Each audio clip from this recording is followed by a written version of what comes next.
More the Because I'll only be on repeat camera. person, so Oh, they'll okay. she'll have to make Got a it. place that's on file. 3 o'clock, call this meeting to order and let the record reflect that all members are present.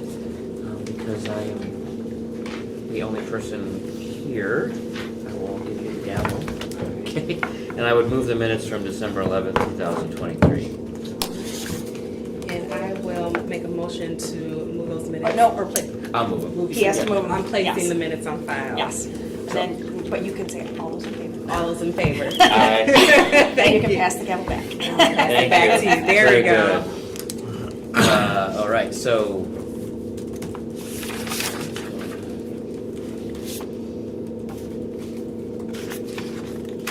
My online site is not working again. Okay, anyway, no public comment. No, you work for those, right? Sorry.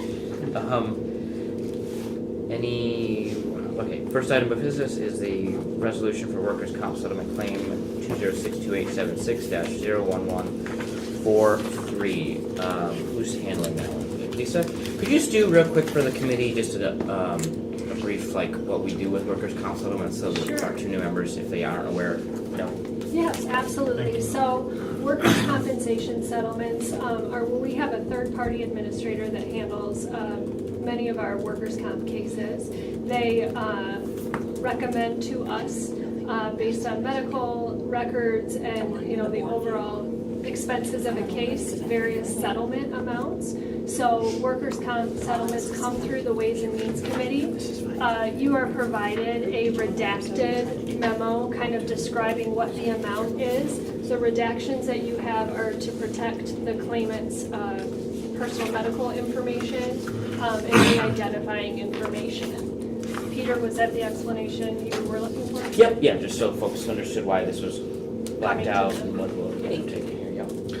Can I quick follow up to that? Thank you for that explanation.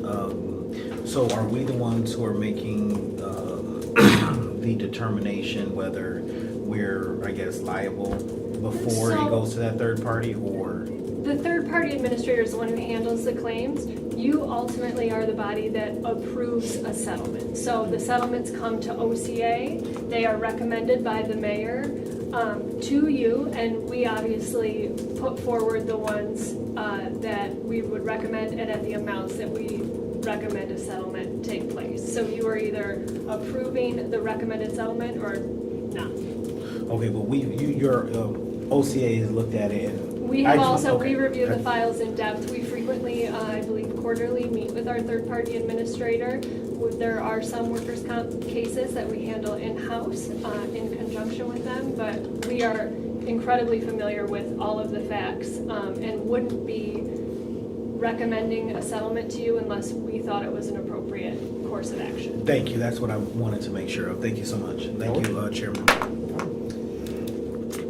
Councilmember Carter, any questions? No questions. Thank you for that. That was very helpful. So we will need a motion to adopt resolution for claim 2062876-01143. All right. I will move to for the resolution B, workers' compensation settlement claim WC 2062876-01143. Thank you very much. That's a proper motion. Any further discussion? Seeing none, all those in favor, please say aye. Aye. All those opposed, motion carries. Next is claim 2876-21-0002849. Go ahead. All right. I will.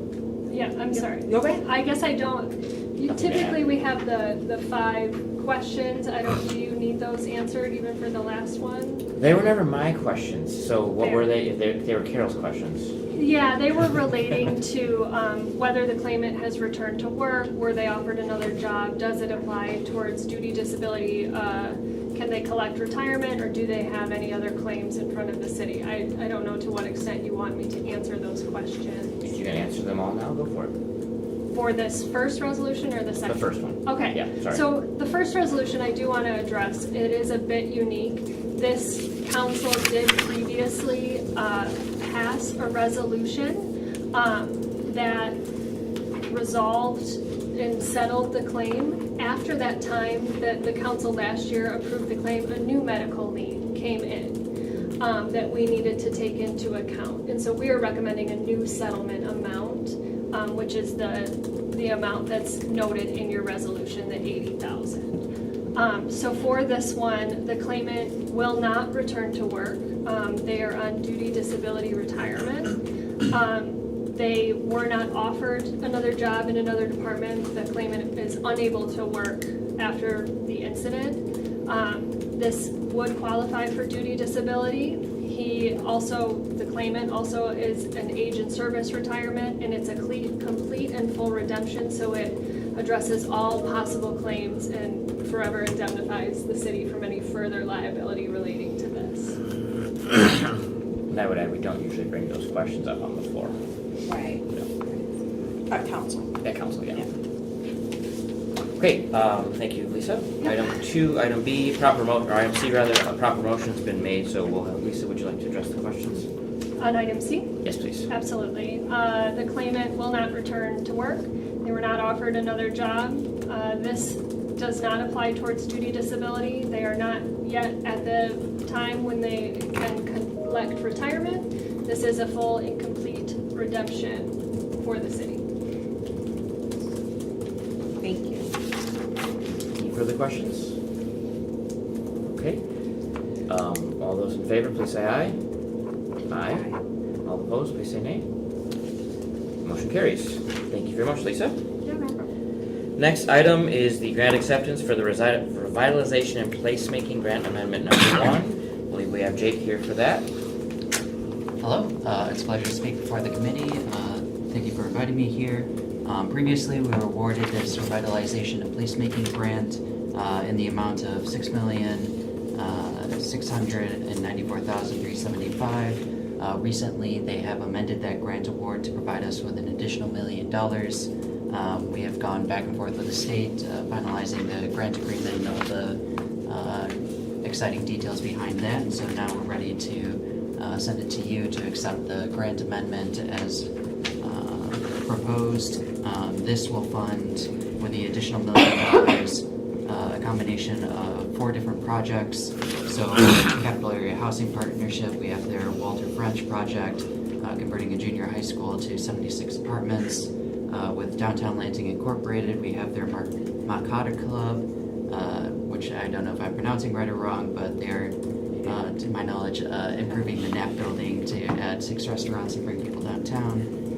We have the Land Bank, Ingham County Land Bank, providing $1 million to them for 9 condo units, 5 on West Saginaw, 4 on MLK. And then with the Lansing Center, we have some balcony renovations amounting to the remainder of the dollars. Yes, go ahead. Thank you for your presentation, Jake. Question, I'm familiar with the Walter French project. I know that they, worked collaboratively with the city to secure the funds, if I understand correctly, if we could say it that way. Makata Club and the Land Bank, and of course we're the Lansing Center, if you will. How did those funding amounts, or how was that decided that these were the projects? And then I have a follow-up to that as well. Yeah, so unfortunately this is a many hands involved in the process before me passing along the baton, so I wasn't involved directly in those discussions, but as far as the initial application, a number of groups got together that I imagine would have believed that they had eligible projects that aligned with the grant appropriation as it existed within, I'm not sure if it was the state budget through the federal dollars. It is a federal grant, and we submitted an application with these partners. Notably, these are projects that are at a 50% match, so the grant award is only for up to 50% of the grant project, or a maximum of $5 million. So when it comes to Walter French, they have a project that's above $40 million, and they're getting a number of local funding sources, whether it's privately funded through various means, or other grants that they're using to match these funds. So overall, the City of Lansing is not contributing to that match. The groups, Capital Area Housing Partnership, Downtown Lansing, have their own sources for the most part, and so,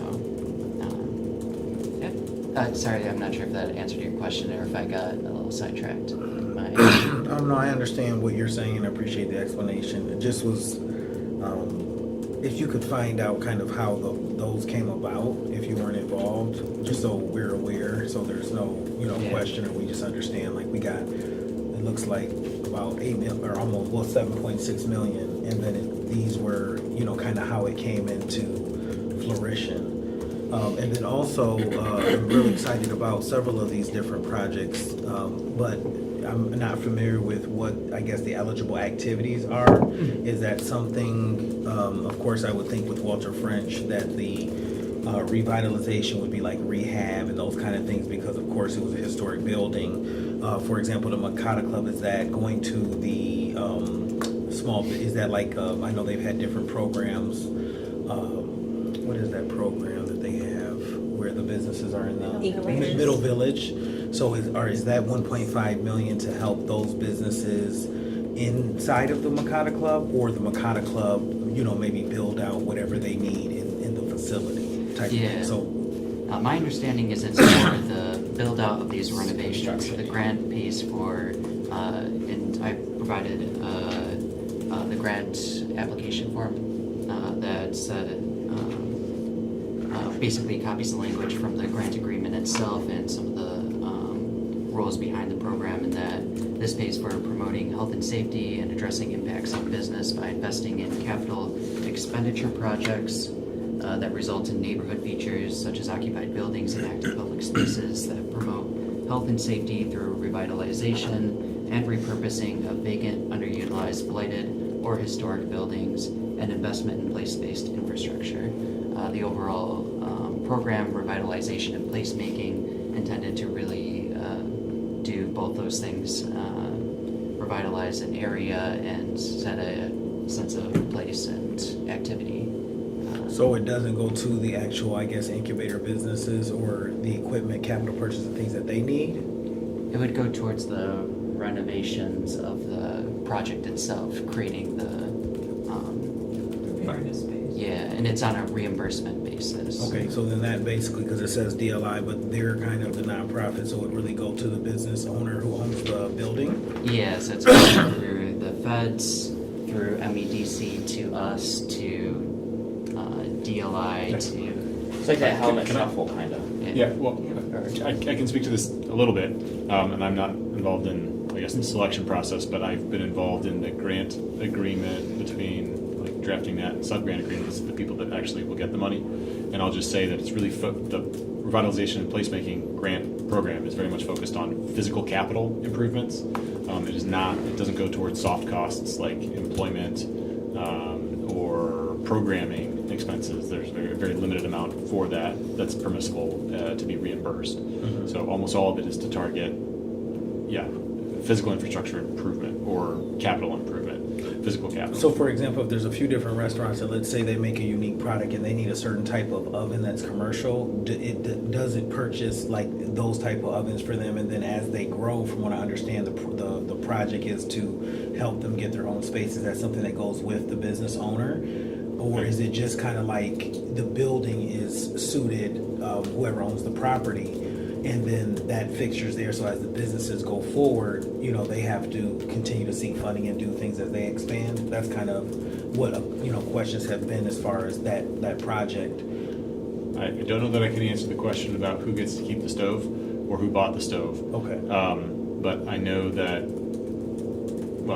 most of My the understanding expenses. it's physical plant infrastructure, Yeah. like renovations and construction. I need a and things wall like that. here. Yeah. I need utilities here. If the barrier to a successful program is space, the grants are designed around placemaking in spaces, not so much the individual usage, I think. Okay. Yeah, at least from my Correct. memories of the last two projects we worked on with these. Yeah, there were a lot of conversations with Walter French, and that was all of these expenses as it relates to Walter French, that's a huge project, are physical renovation type stuff that go towards, taking a structure that could otherwise be blighted or considered blighted, and fixing it so that it's, okay to be used and looked at. And I'll just say, I happen to know this from having looked at all the materials, but I wasn't involved in any of the selection process, but I know that a lot of the partners that were ultimately selected, a lot of that work was done before the application went in to be part of the application. So part of the application That's what I was process wondering. to the state is the city put out a call, hey, anybody that thinks that they could be a part of this, come to us and let us know. And then those people submitted information that was part of the city's application to the state to say, here's all the cool projects we could do if you give us this money. That was my question, thank you. Yeah. So that makes sense, it's kind of like a partnership and they were utilizing their resources. So for example, DLI said, we want to do Makata Club. I was Exactly. at the grand opening, whatever they called Sure. it. And then they said, okay, this is what we want to do, how can we fund it? Yep. And they put all their stuff together and say, hey, can we partner with the city? So that's And from MEDC's perspective, it has to be stuff that's like ready to go, but for this funding. It's not, the city can't say, hey, I think if you give us $6 million, we can do some cool stuff, and then we decide afterwards, here's the cool stuff we might want to do. It's really intended to be, here are projects that are ready to go, but need that little extra push to fix up whatever it is. Thank you, that's exactly what I was asking, and for the people, so thank you for that explanation. Thank you, Chair. And if you could send me that application, because I'm in Laserfish, and the only thing we got when it was referred was the grant form and the resolution. So I don't have the application that you mentioned. It could be down though. The only citywide emails I get are about Laserfish and sick time and stuff. No, I'm looking in Laserfish, Yeah. sorry. Do you have any questions? No. I do have a question. You noted, Jake, that we had $1 million increase. What was the change between the previous application and this one? Did you just add the land bank row housing, or did you up the dollar amounts for each project, or how did that work out, or do you not know off the top of your head? Yeah, I know, I know you said you weren't involved in the initial one. DLI, I believe, got, To answer his $500,000. question, just all projects were increased. They were all that's a increased? much better Okay, that's- answer than mine. Yeah. That's, I don't need to know the exact amounts, but it was all the projects were increased, okay. And who said that? And you are? I'm Zach. McElroy, strategy analyst. Oh, okay. Thanks, Zach. I thought he was from the public, but he works for the city. I didn't know who My he was mistake. either, so, yep. Nope, we're happy to have him here. He's getting the city of Lansing even more grant dollars to work with, so. Nice to meet you, Zach. All right, well, we need a motion to accept the grant for revitalization and placemaking, amendment number 1. Councilmember Carter. Proper motion has been made by Councilmember Carter. Any further discussion? Our internal auditor, anything? Nope, I feel really good about it. Anything, it's money for the city. Thank you very much. All those in favor, please say aye. Aye. All those opposed? Motion carries. So the next 4, thank you all. The next 4 are sole source purchases. Generally how these work is they go through purchasing department and then the sole source vendor is selected if they meet a certain criteria in our bidding ordinance, or purchasing ordinance, right? Yep. Okay, purchasing ordinance. We go through this process, then we place the sole source agreement on file with the city council. This year I've added the layer of the internal auditor taking a peek at all of those and drafting a memo for us. The construction report is It's the last page. the last page in each one. So you start with a memo from our senior buyer in purchasing and end with a memo from the city internal auditor. And she has evaluated the law and the contract itself and produced recommendations. So those are now going to accompany every sole source. And basically there's 3 determinations. One is 100% this is sole source eligible. 2 is we should approve this, but maybe the process should change next time. And 3 is we have more questions. We'd like to see the person from the department to come back here and talk to us about it. So we're hoping that helps with the process. And I will turn it over to our internal auditor, Emily, for item E. Sure. The first sole source is the flock license recognition cameras for LPD. The vendor is Flock Group, and the items purchased are license plate cameras and software for a dollar amount of $116,850. The justification behind this is Flock Flock is the sole manufacturer of their cameras, which integrate into the Flock safety video software, and Flock Safety is compatible with LPD's current body-worn camera digital evidence system and is owned by the same manufacturer. There's also additional information provided in the justification letter if you would like. And other notes are that the MEDC legislature grant for capital security will supply the funds for this purchase, and this purchase meets necessary requirements for sole source purchases and is recommended for approval. Happy to answer any questions. Yeah. The MEDC legislature grant, is that the $1 million that we got for downtown stuff? Yeah, for capital security. Questions for our internal auditor? Is that you, Dr. Sargent? Thank you. Thank you, everything is clear cut, but do we have, I just was wondering how are you, as far as the policy with the sole source? Do we have that in these packets, and then could you take us through being new to this committee? Like, you're 7 out of 10, how are you kind of scoring? Yeah, so I can definitely provide the sole source ordinance in the future for you guys to review along with this, but essentially the sole source ordinance states that if any one of the then below determined criteria are met, then it's eligible for sole source. So it doesn't have to meet all of the criteria, it just has to meet some of them. So one of the sole source criteria is, if something this is the only camera that is compatible with software we already have, so that means the Proprietary features. Yeah, so it has special features that only this software has, so if we bid it out, we would get bids for things that wouldn't be compatible with our software, if that makes sense.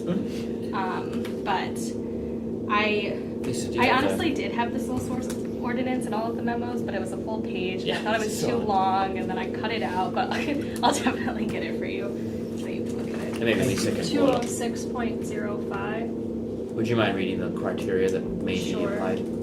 Special features are required, special market conditions exist, special services or facilities are required, the source is unique or special in nature, the source is limited or proprietary, sales territory or product availability within limited geographical boundaries require sole source procurement, where standardization and compatibility is the overriding consideration, and such compatibility or standardization can only be achieved through the purchase or use of a unique product, or where a product or service is specifically identified as part of a grant award, are the factors that would allow for a sole source procurement. Okay, and it's just one of those.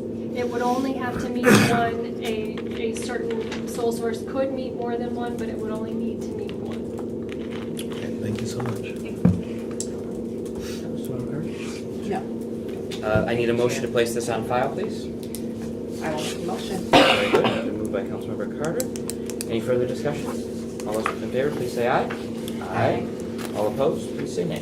Motion carries. Next item is another sole source, item F. It's for DJ Auto Sales for the purchase of 2 police vehicles. Ms. Linden. Yep, so this one is for the police department also. It's to purchase 2 vehicles for special ops and violent crimes teams. The total dollar amount is $33,430. There's more information in the letter from the chief as well, but very specific vehicles are needed for the special ops program in LPD, and they have searched within 100 miles of the Lansing area and have not located comparable vehicles for lower prices. Really have done their due diligence here, and it looks like these are the 2 vehicles to go with. Other notes include the financially distressed cities, villages, and township grant funds and forfeiture funds will be utilized to pay for these vehicles, and it's recommended again that these are approved. Any questions? Yes. Question to OCA, whoever, which one. So, because we had another thing like sole source, I think last year, at the beginning of this year, that we were, going back and forth. So my question is, if, even with the recommendation of our internal auditor, if we don't agree with the sole source, kind of, what is the authority or how does that work? If we don't agree or want to deny? Is it, because, yeah. Everyone is bound by what's stated in the sole source ordinance, and the way the ordinance is written.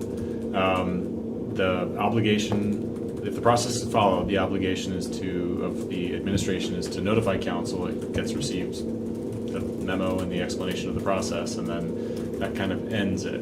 If a contract has been duly entered, there's no authority under the sole source ordinance to break that contract, if that makes sense. Yep, so if I can explain what I believe you're saying, to my understanding, is if the city of Lansing moves forward with a sole source, but council doesn't agree, if it does meet a requirement, there is nothing in the ordinance that would be able to stop a contract that's been executed already. Correct. Okay.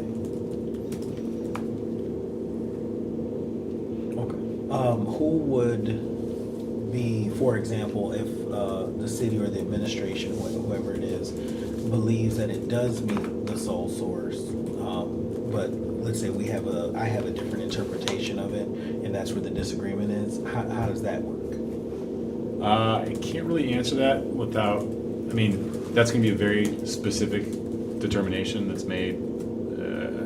That's going to be very fact specific to what happened, what the interpretation is, what the challenge to the interpretation is.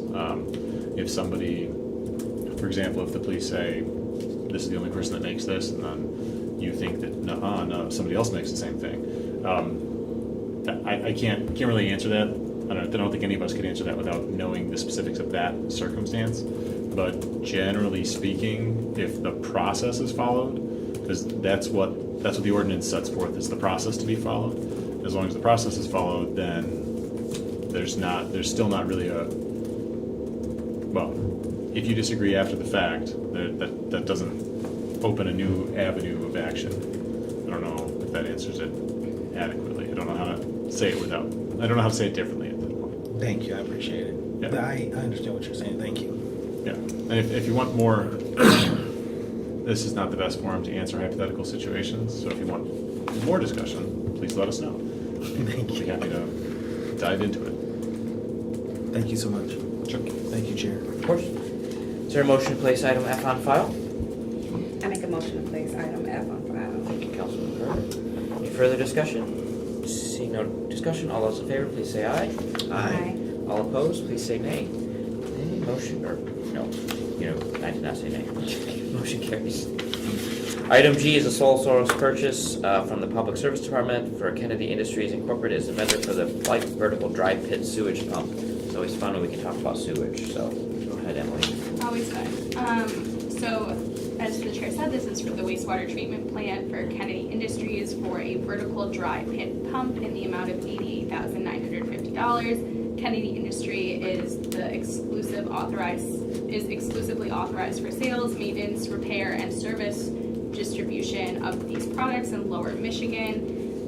Additional information is provided in the justification letter, but because of that, this purchase meets necessary requirements for sole source purchases and is recommended for approval.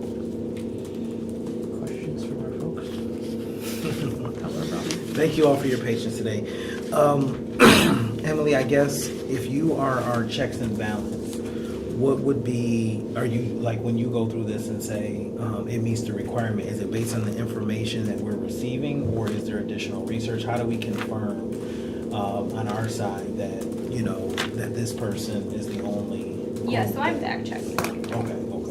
That's kind of your process. Yeah, that's what I look. So I receive the information from the departments and these memos and things like that, and then I make sure that they are actually the only exclusive authorized sales of these products.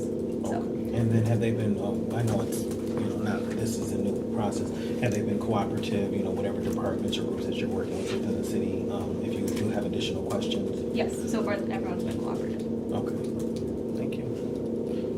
Can I have a motion? Any questions? No. Okay. Place on file for- Yes, I'll make a motion to place G on file. Thank you. Any discussion? All those in favor, please say aye. Aye. All those opposed, nay. Next item is item H, sole source for the Finance Department for Plant Moran as the vendor of the e-filing and print mail services.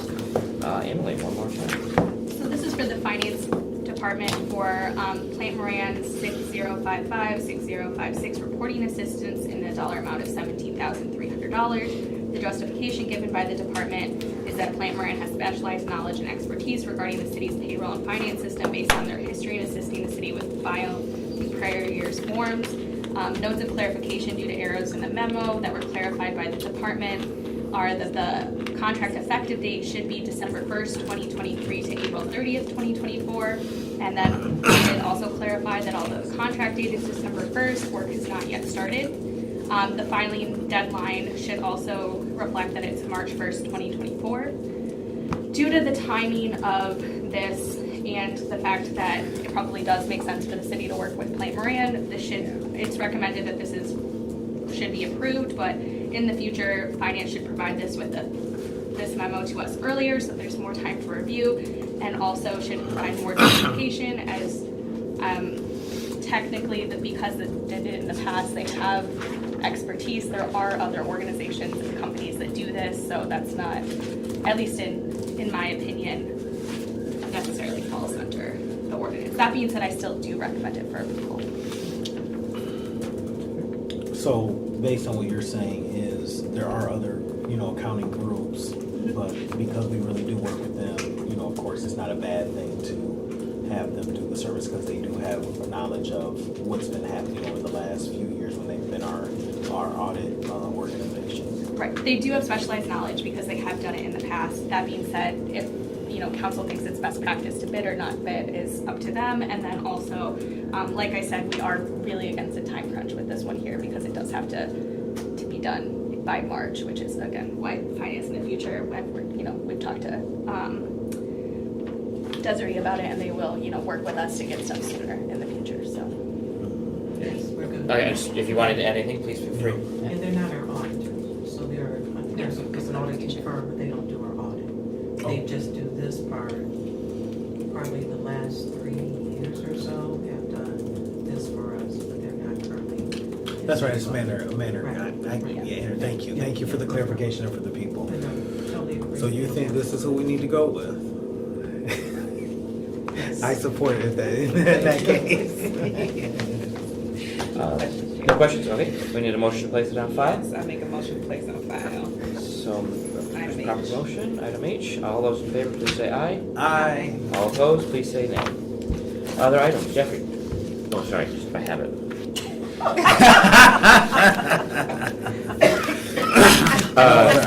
No further business before the committee at 3:32. Well. Right. We are adjourned. Wanted to make the first meeting memorable. That right? Yes.